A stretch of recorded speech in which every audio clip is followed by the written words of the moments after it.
quero usar por base o primeiro capítulo da Epístola aos Gálatas, a partir do verso 15.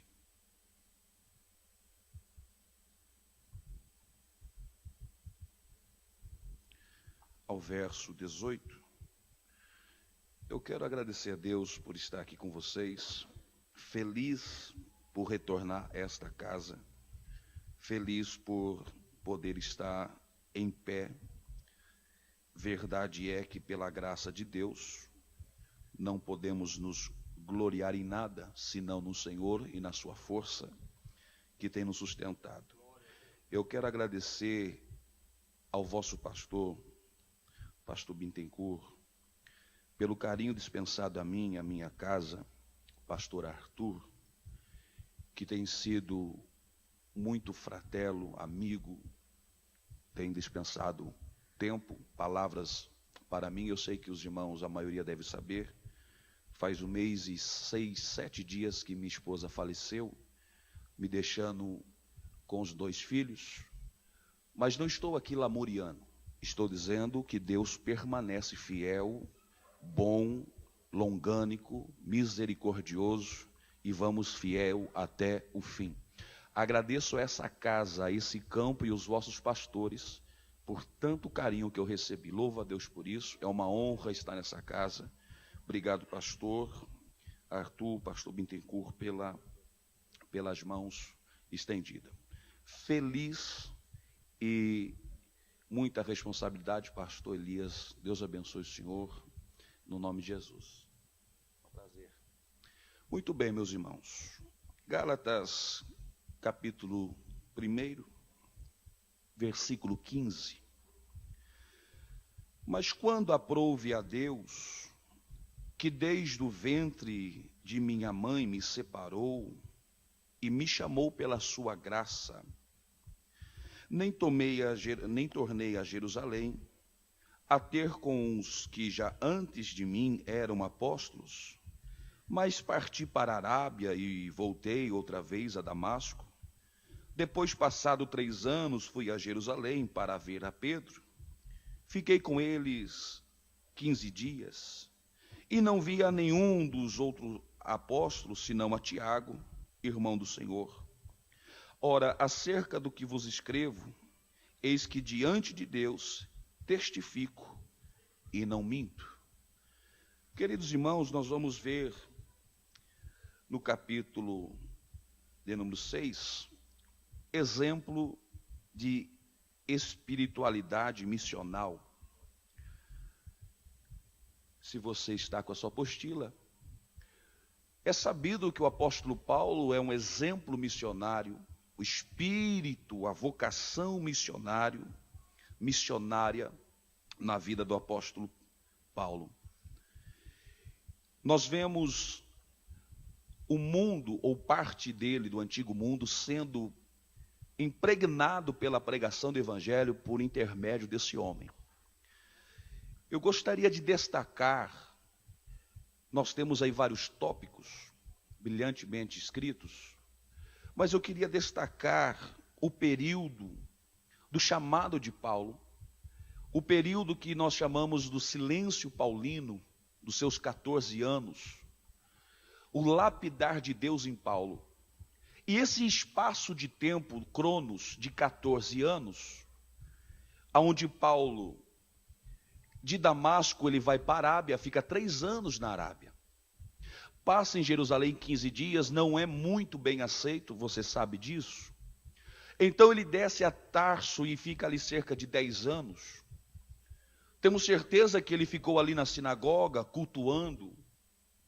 Eu acho isso muito interessante, porque esse período nós vamos ver ações, embora o silêncio paulino, permeando todo o chamado da vida missional de Paulo.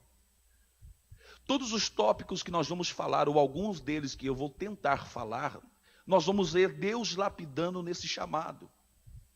Você sabe que Paulo, sendo fariseu, doutor da lei, ele tem o seu chamado feito pelo Senhor na estrada para Damasco.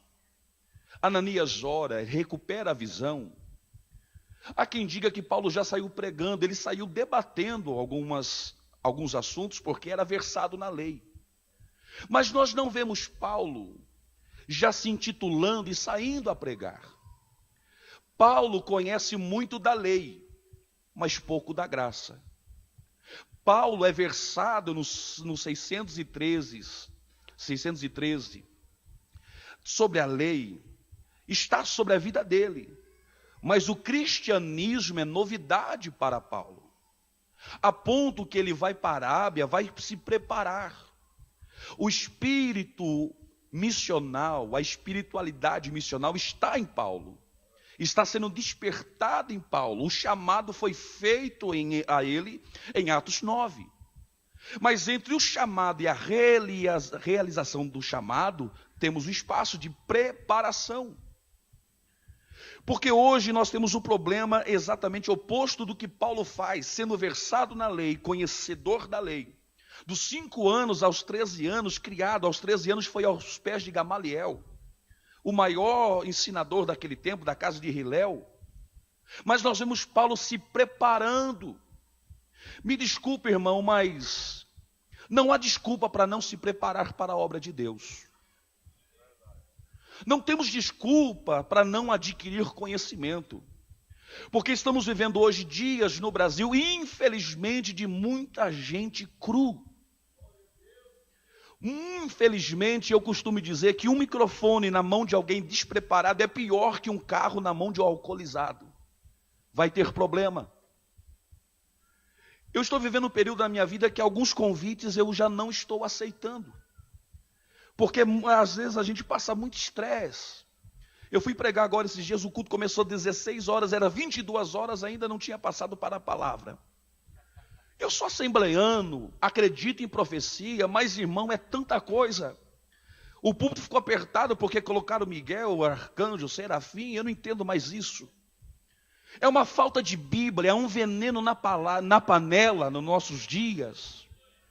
Mas tem uma geração, eu acredito, que tem ainda farinha para tacar nessa panela. E como isso? Se preparando. O apóstolo Paulo, ele mostra-nos isso, dedicando esses anos, se preparando. Então eu queria que você analisasse comigo. Quando Paulo de Damasco vai para a Arábia, onde fica esses 3 anos, Paulo não sai cru. Paulo vai ouvir o que antes chegaram dele. Ninguém nasce pronto, ninguém começa pronto. Precisamos sentar, precisamos ouvir. Deus escolhe Paulo. Deus primeiro vai trabalhar em Paulo para depois trabalhar com Paulo. Amém? Deus escolhe, Deus chama. Mas esse lapso de tempo, Deus vai trabalhar em Paulo, para depois trabalhar com Paulo. Jesus chama a si, está escrito lá, Jesus chamando a si os 12. Jesus trabalhou nos 12, permeou o reino nos 12, permeou a visão do reino, a palavra do reino, trabalhou nos 12. Depois disse, ide. Se você não é trabalhado, lapidado por Deus, você não pode ser usado por Deus. Você tem que respeitar esse tempo. Eu fico a imaginar, para nós entrarmos no primeiro tópico, Paulo descendo a Tarso, talvez seus 10 anos ali, sentando na sinagoga, imagine você pregar para Paulo. Quantas vezes Paulo sentou na sinagoga para ouvir alguém que talvez não tinha o conhecimento dele? Ouvir alguém que não conheceu, não teve a visão, a audição que ele teve do próprio Cristo. Mas ele está sentado a ouvir porque isso é o tempo de Deus. É o tempo que a chamada está em você, mas ela ainda não foi manifestada. Estou pregando para pessoas que você tem a chamada, ela arde no seu coração. Mas ainda é necessário você sentar e ouvir alguém. Mas pastor, eu até canto melhor, eu prego melhor. Sente, ouça, aprenda, ore, consagre, chore. Aleluia. Pessoas que não respeitam esse tempo. Por isso nós vemos hoje, infelizmente, na nossa nação, igreja sendo aberta que, às vezes, são pessoas que não respeitam o tempo da consagração. Sai se auto-intitulando, se auto-consagrando. Respeite o tempo de Deus na sua vida. Não adianta querer se revelar e mostrar se Deus está te escondendo, irmão.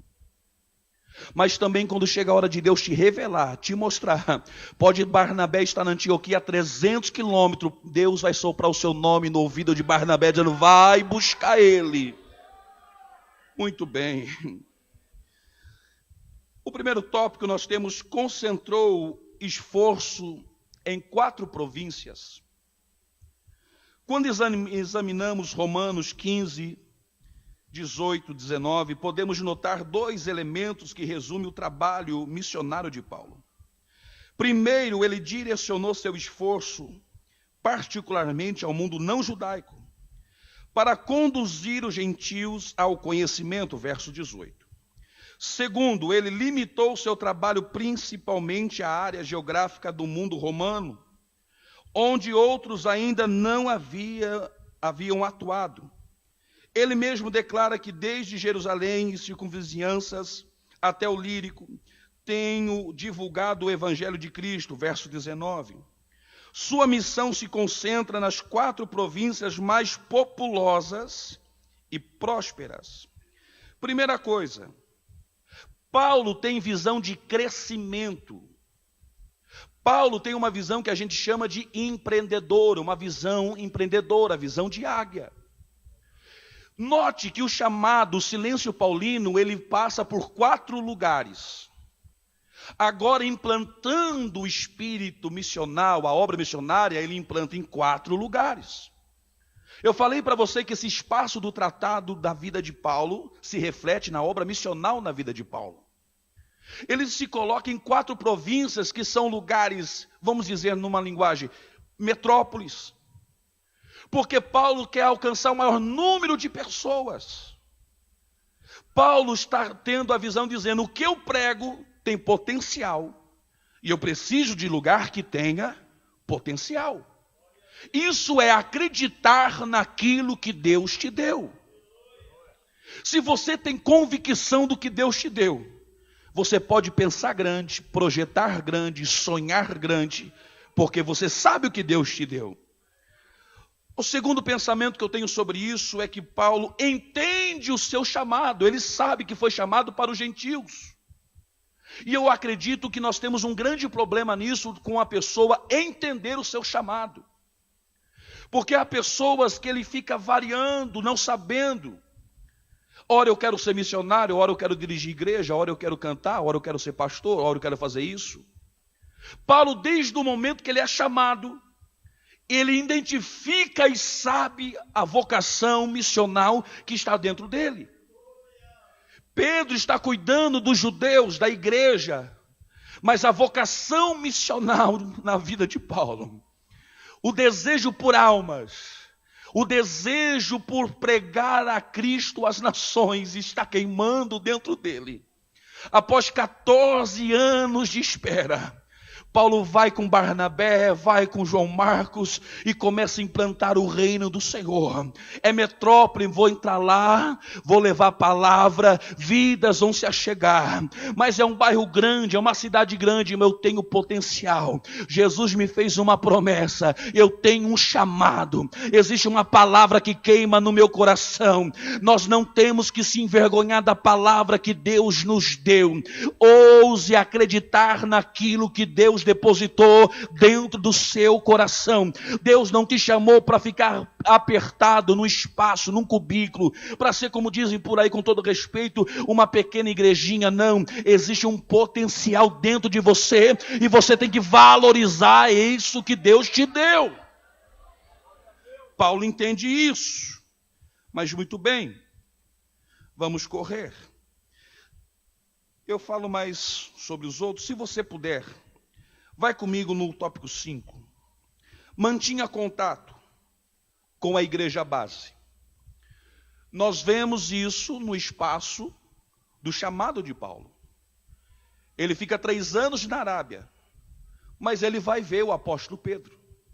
E agora nós vemos nas 3 viagens missionárias, Paulo prestando relatório, Paulo prestando contas. Vamos ler.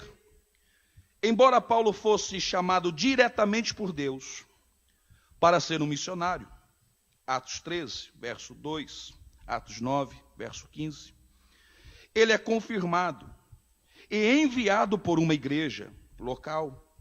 Paulo entendia que o missionário deveria ter uma base forte e ao fim de cada viagem, ele sempre voltava a Antioquia para prestar seus relatórios. Paulo, mesmo sendo chamado, irmãos, não deixou de ter contato com a sua igreja base. Ele não era independente. Vou dizer de novo, Paulo nunca foi independente. Um chamado grandioso na vida dele. Mas ele respeitava que tinha alguém a prestar contas. Relatório não é apenas uma prestação de contas, mas sim uma demonstração de humildade e honra. Prestação de conta não é apenas prestar conta, é uma demonstração de honra, humildade, fidelidade para com quem está fazendo e para quem está fazendo. Vamos ver o exemplo de Jesus. Se você está com a sua Bíblia, abra comigo. No Evangelho segundo escreve João, capítulo 17, verso 4. Vamos ver alguém prestando conta. Evangelho segundo escreveu João 17, do versículo 4 ao versículo 8. Se nós estamos falando de relatório, vamos ver quem está dando relatório nesse episódio. Verso 4 ao verso 8. Eu glorifiquei-te na terra, tendo consumado a obra que me deste a fazer. Aleluia. Olha quem está falando. Jesus. Segue o verso 5. E agora glorifica-me tu, ó Pai, junto de ti mesmo, com aquela glória que tinha contigo antes que o mundo existisse. Verso 6. Manifestei o teu nome aos homens que do mundo me deste. Eram teus, e tu nos deste, e guardaram a tua palavra. Versículo 7 agora. Agora já tem conhecido que tudo quanto me deste provém de ti. Olha que Jesus usa a palavra agora já tem conhecido. Jesus está dizendo a obra que ele está realizando e realizou na terra. Verso 8 para nós concluirmos. Porque lhes dei as palavras que me deste e eles as receberam. Têm verdadeiramente conhecido que saí de ti e creram que me enviastes. Estamos falando de Jesus, na sua oração, prestando contas. Agora, se Jesus prestava conta, se Paulo prestava conta, por que nós não queremos prestar conta? Olhe para o teu irmão e diga, nós temos que prestar conta sim.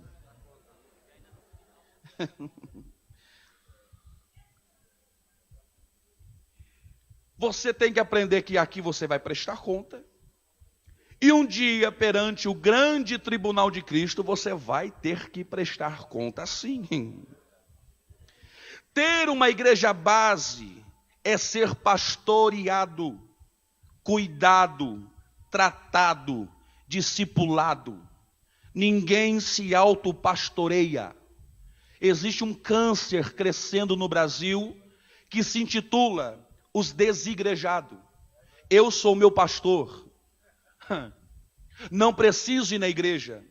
Você nota que diz assim, Jesus, como de costume, foi à sinagoga. Era aleluia mesmo, irmão. Porque se Jesus tinha o costume de ir para o culto, quem somos nós para não ir ao culto?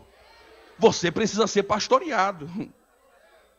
É interessante, igreja, você tem um pastor, existe um cajado na mão dele, Existe uma palavra de estratégia que vai ser liberada sobre a sua vida.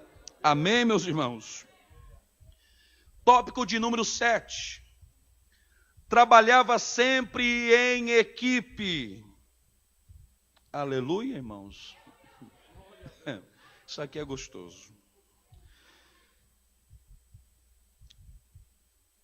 Paulo, em todas as suas viagens missionárias, teve companheiros. Barnabé, João Marcos. Na primeira viagem, Atos 12, e Silas, depois Lucas, Timóteo, na segunda, Atos 15. Para ele, a pregação do evangelho exigia um esforço conjugado. 1 Tessalonicenses 1:1. Paulo sempre se associou ao maior número de pessoas possíveis. Basta observarmos quantos nomes aparecem em suas epístolas. Paulo, desde fariseu, trabalhava em equipe. Por mais problema que uma equipe possa ter, é melhor ter uma equipe. Pastor de igreja, líder de departamento, eu sei que dá problema. Eu dirigi igreja na minha vida, por isso que eu fiquei careca. Dá dor de cabeça mesmo. Mas é melhor ter dor de cabeça, ter problema, mas ter equipe. Você vai ver que Paulo teve problema com Barnabé. Deu problema com João Marcos. Tantas questões. Mas você vê lá em Atos 16, quando ele está preso com Silas. Coisa boa ter alguém do seu lado, mesmo que chorando. Mesmo que sangrando, algemado. Porque onde tiver 2 ou 3 reunidos, sempre tem uma promessa dizendo: estarei no meio de vós. Ter equipe é saber lidar com diferença. Ter equipe é saber que tem alguém melhor do que você, irmão. Podia até dar mais glória a Deus por isso. Você tem que ter a consciência. E uma equipe me traz isso. Cada um tem o seu talento, a sua individualidade. E tem gente melhor do que a gente. Tem alguém que vai explanar a palavra melhor do que você. Tem uma visão de administração melhor do que a sua. Você vai ter alguém que tem mais cordialidade, visão do que você. Paulo sempre trouxe alguém com ele. Não faça sozinho. Você não é Superman. Você precisa de alguém do seu lado. E é coisa boa ter alguém do nosso lado. Eu vejo isso no milagre que Jesus faz no casamento. Quando Maria chega para Jesus e diz assim para Jesus: acabou o vinho. Eu acho muito interessante, estou abrindo um parênteses para falar sobre isso. A gente precisa de alguém para alertar quando acaba o vinho da festa. Eu explico. Acabou o vinho, problema de Maria? Não é. Problema do noivo. Maria poderia ficar indiferente. Amém ou não amém? Mas ela vai até Jesus e diz: Jesus, tem um problema, acabou o vinho. Coisa boa ter alguém como Maria perto da gente. Porque tem gente que está percebendo que o seu ministério acabou o vinho e não está falando nada. Você não está pregando como antes. Você não está orando como antes. E tem gente que faz de conta que está tudo bem. Eu não preciso de gente assim não. Eu quero alguém perto de mim que vai puxar meu paletó e dizer assim: rapaz, vamos orar um pouquinho? Vamos ler Bíblia um pouquinho? Você não está como antes não. Vamos descer um pouquinho para a casa do oleiro. Mas não é gostoso ouvir isso, mas é bom. A minha esposa foi uma guerreira comigo, irmão. Porque tem vezes que a gente prega, a gente desce feliz. É natural, Deus honrou. Eu entrava no carro e dizia assim: precisa orar mais, hein? Já te vi com essa mensagem, ó, você ali foi assim. Irmãos, não é balde de água fria, não. É alguém chamando assim: põe o pé no chão. Você não é Superman, não. Pé no chão. Isso é o benefício de você ter uma equipe. É o benefício de você ter pessoas para cooperar com a obra de Deus ao seu lado. Mas sobre equipe, você cuida da sua equipe? Pergunte para quem está perto de você, você cuida da sua equipe? Nós vemos na Bíblia Paulo cuidando da sua equipe. Você vê Paulo medicando ou orientando Timóteo. Você vê Paulo escrevendo uma carta para auxiliar Onésimo. Ele tem preocupação com a equipe. Eu falo isso com temor ao meu coração. Mas você, líder, pastor de uma congregação, se você tem alguém na sua equipe passando necessidade, passando luta familiar, e você não se importa, consegue deitar e dormir, eu convido você nesta manhã a rever seus conceitos. A gente não pode ser indiferente com alguém passando problema debaixo dos nossos olhos. Nós não podemos ser indiferentes, saber que alguém está terminando um relacionamento. Alguém está sofrendo com um filho na boca de fumo, com viciado em droga. Não podemos ser indiferentes, saber que alguém está faltando alimento na sua casa, você comendo a sua macarronada no domingo.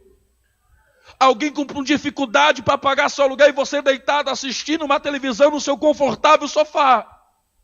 Eu acredito no evangelho de um que se importa com o problema do outro. Você pode adorar o Senhor Jesus por isso.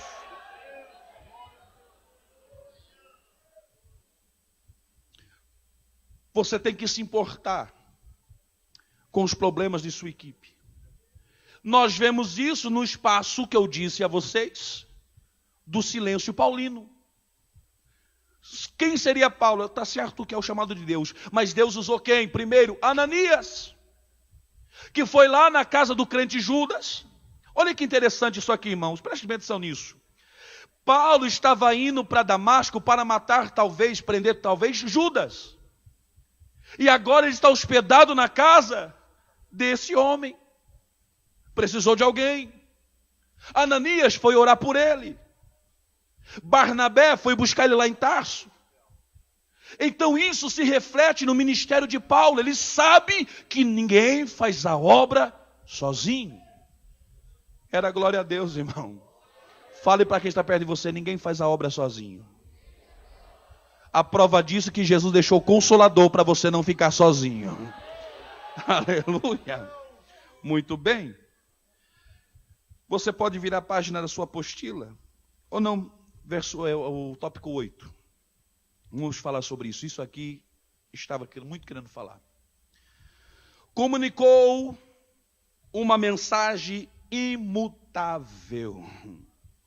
Paulo sabia que era um mensageiro escolhido para anunciar uma mensagem de Deus, que haveria de afetar toda a humanidade. Segundo Coríntios 5,19. A mensagem era produzida por ele, não era produzida por ele mesmo. 1 Tessalonicenses 2,13. Ele foi chamado e enviado, 1 Coríntios 15,14.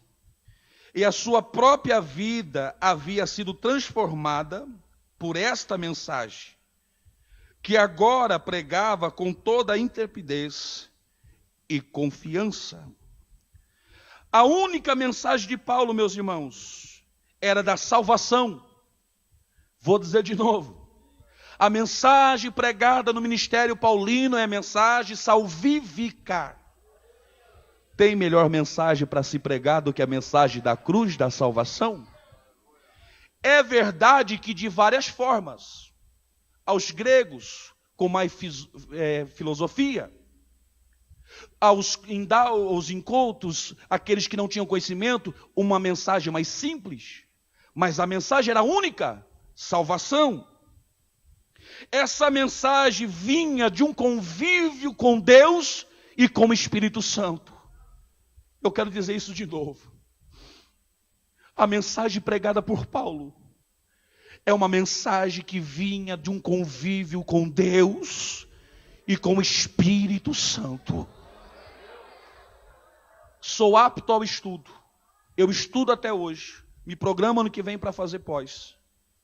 Mas não tem nada melhor para gerar mensagem do que o Espírito Santo de Deus. Melhor do que livro, melhor do que internet. Existe duas formas da mensagem ser gerada, a mensagem imutável. Primeiro, oração. Fala para o teu companheiro, para a tua companheira que está perto de você, na oração ainda Deus dá mensagem. Com todo o respeito que você merece, eu devo a você, irmãos. Mas eu tenho dificuldade de entender um crente que não ora. Eu vou dizer de novo isso. Sou crente, mas não oro. Tem certeza que tu é crente, irmão? Eu sou obreiro, mas não oro. Tem certeza que tu é obreiro mesmo? Porque estamos vivendo dias que tem pessoas que não oram. Pregador que não ora. Cantor que não ora. Líder de departamento que não ora. Aí é problema no departamento. Discussões bobas por uniforme, por quem prega, por quem canta. Falta de oração. Se você, com todo respeito, irmão, mas se você é líder, se você é músico, se você tem função na casa de Deus, mas não gosta de oração, por favor, devolva seu cargo. Labai, assume, candalai. Mas eu tenho talento, pastor. Talento tem de sobra. Mas eu canto bem, pastor, eu toco bem. Porque tem gente, eu não estou desprezando fazer com excelência. Eu sou a favor de fazer as coisas de Deus com excelência. Deus merece o melhor. Sabe cantar? Cante. Sabe tocar? Cante. Toque. Mas aí eu vou dar um exemplo. Pega o guitarrista. E a parte do solo é a parte que o guitarrista mais gosta, não é verdade? Aí ele acha que, uau, uau, Deus vai olhar lá em cima e dizer, uau. Filho, vem ver esse solo que ele está fazendo. Aí chega na hora do vocal fazer, ele solta aquela voz, coisa linda. Eu amo isso. Aí tem pessoa que acha que Deus vai olhar de cima e diz assim, oh, demais, vou trazer ele aqui para cantar no coral.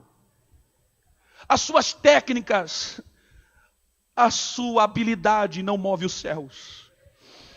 Ainda o que movimenta o céu é um coração contrito, quebrantado. Precisamos de gente boa assim. Mas o que a igreja está clamando nesses dias são pessoas com lágrimas nos seus olhos, joelho no chão. Você pode adorar. Irmãos, eu sinto a presença de Deus porque estou pregando um Paulo que anunciou a Filipenses, regozijai-vos no Senhor, outra vez digo, regozijai-vos, mas estava preso, abandonado. Estamos lendo cartas paulinas que foi gerada embaixo de perseguição, fome, naufrágio, chicoteadas, cadeia, mas são mensagens impregnadas com a unção do Espírito Santo do Senhor. É disso que a igreja precisa. Não deixe, por favor, pastor, pregador, pastora, o comodismo dos nossos dias tirar a vida da sua mensagem. Pastor, mas não tenho tempo. Dá um tempo sim. Pastor, mas trabalhe. Pastor, mas chego em casa cansado. Quem quer dá um jeito. Mas por favor, não sirva a sua igreja, a igreja que Jesus te confiou, com mensagens frias, calculistas. Traga uma mensagem, nem que seja aquela mais simples. O Senhor é o meu pastor. E na verdade não é nada de simples, mas impregnada com a graça, impregnada com a vida do Evangelho. Oh, você pode adorar o Senhor por essa palavra imutável. A mensagem imutável é aquela que confronta. A mensagem imutável é a mensagem do reino. A mensagem imutável é que Cristo vai voltar. Aleluia. O mesmo Jesus que chamou Paulo em Damasco, que confirmou e chamou novamente em Tarso, é o mesmo Jesus que vai manifestar para você no cárcere, no porão do navio. Aquele chamado quando você estava lá na sarjeta, Oh, aleluia, entendi isso. Paulo passa em Jerusalém, não é bem-vindo, 15 dias. Ele vai lá para Tarso, fica ouvindo o pregador, fica ouvindo o rabino. Ele é fazedor de tendas. Você sabe que a profissão dos hebreus é passada de pai para filho. Está ele fazendo tendas, cortando couro, costurando couro. 1 ano, 2 anos, 3 anos. E eu acredito uma mensagem no coração dele queimando: eu vou te usar. Eu vou te usar. Eu vou te usar. 5 anos, 6 anos, 7 anos, 8 anos, costurando tenda, cortando couro, sentando para ouvir alguém, a mensagem para pregar, mas não tem oportunidade. No coração dele: eu vou te usar. Eu vou te usar, eu vou te usar, eu estou pregando para você, Paulo, que está passando esse tempo do silêncio, é para você que eu estou pregando. 14 anos, lá em Tarso, uma vez parece, pergunta para alguém: você conhece o Paulo, o Saulo, fabricante de tenda? Sei sim, está lá na fábrica de tenda. Está lá irmão Saulo cortando couro, costurando couro. Mas lá vem Barnabé. Ei, você não está vendo, mas tem Barnabé vindo já, para dar tempo, aleluia, para chamar você para essa vocação que está dentro de você. A oportunidade vai vir para suas mãos. Quem está esperando em Deus não precisa comprar oportunidade, não precisa forçar a porta, não precisa forçar a oportunidade. Barnabé está chegando. Alamachuri candalaia, unamayachui candereia. Aguenta esse tempo, pastor, mas essa vocação está ardendo dentro de mim, eu sei. Quando eu fui a Araraquara pela primeira vez, meu pastor me levou lá. Era a cada 2 meses uma oportunidade. Depois, uma quinta por mês. Depois, 2 quintas por mês. Até o dia de 4 quintas ao mês. Até o dia de ele dizer: vai dirigir congregação. Respeite esse tempo. Seja fiel nesse tempo. Vai costurando couro, vai armando tenda. Pastor, mas eu tenho uma mensagem, mas não tenho oportunidade. Pregue. Oh, aleluia. Você não precisa de um microfone para pregar. Você não precisa de um púlpito para pregar. Tem tantas vidas aí clamando por um pregador, por uma mensagem salvífica. Mas estou pregando nessa manhã que Barnabé está chegando. São 300 quilômetros que está sendo rompido. E o tempo da manifestação da promessa está vindo para a sua vida. Parece que eu vejo Paulo costurando, armando tenda, fazendo tenda. Barnabé chegando e dizendo: paz do Senhor, irmão Paulo. Vamos, porque o tempo da promessa chegou na sua vida. Você pode levantar sua mão e adorar o nome do Senhor. Você pode adorar o nome do Senhor por isso.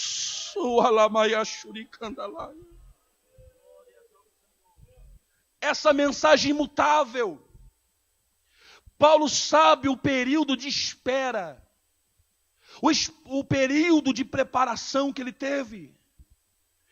Isso dá base para ele nunca ter mudado essa mensagem salvífica. E morreu dizendo: combati o bom combate, guardei, preservei, não me tiraram. Passei tantas lutas, chicoteadas. Demas me abandonou. A palavra no grego usada para Demas, desamparou, na verdade, é pior do que abandono. Porque abandono é simplesmente sair de perto. Desamparar é deixar você no momento de precisão. Paulo foi traído, abandonado, preso, mal compreendido. Mas ele termina dizendo: guardei. Oh, aleluia. A mensagem imutável do reino eu guardei. Para mim terminar minha participação, não mude a mensagem, mude você. Vou dizer de novo: pastor, mas está tudo modernizando. Não mude a mensagem, mude você. Não mude a mensagem, mude você. O Lamachuricandalaia. Deus conta com você. Esse espírito missional vai sustentar você.